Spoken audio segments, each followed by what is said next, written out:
Hello, I'm John Mamias, executive producer at CD Projekt Red in Warsaw, and today this is our first dev diary for The Witcher 2 Assassins of Kings on Xbox 360.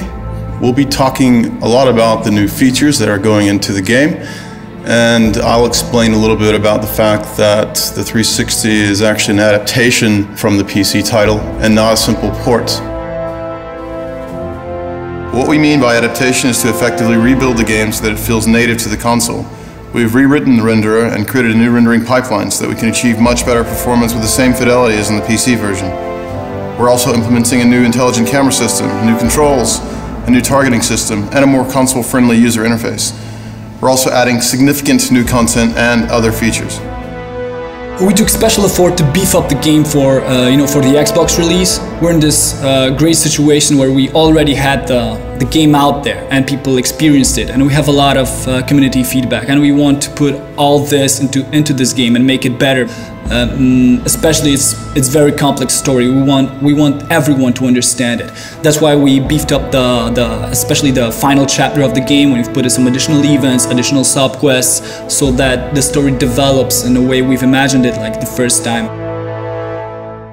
In our game you take a role of the Witcher, and the Witcher is like a professional monster slayer. He's like a hired mercenary but trained specially to fighting monsters. He's like the ultimate warrior in this world. He was taken as an infant, by other Witchers, and he undergone a lot of mutations and very hard training, so that right now he's like the ultimate killing machine. You're not just some any Witcher, you're Geralt of Rivia, and Geralt of Rivia is a character with its own story, with its own background. He's a guy that is famous in the Northern Kingdoms, but for some reason he died, and everyone thought he was dead, but now he's back among the living. But the circumstances of his return are clouded with mystery, because he has amnesia and he forgot how he came back. When Geralt faces the assassin who takes the life of one of the most important kings of the North, is the moment where your past gets to you, and it's the beginning of your journey. In addition to an epic story, the game features complex combat system that combines intense dynamic action with tactical choices. You can combine different character abilities and character customization with real-time moves such as parry, dodge, riposte.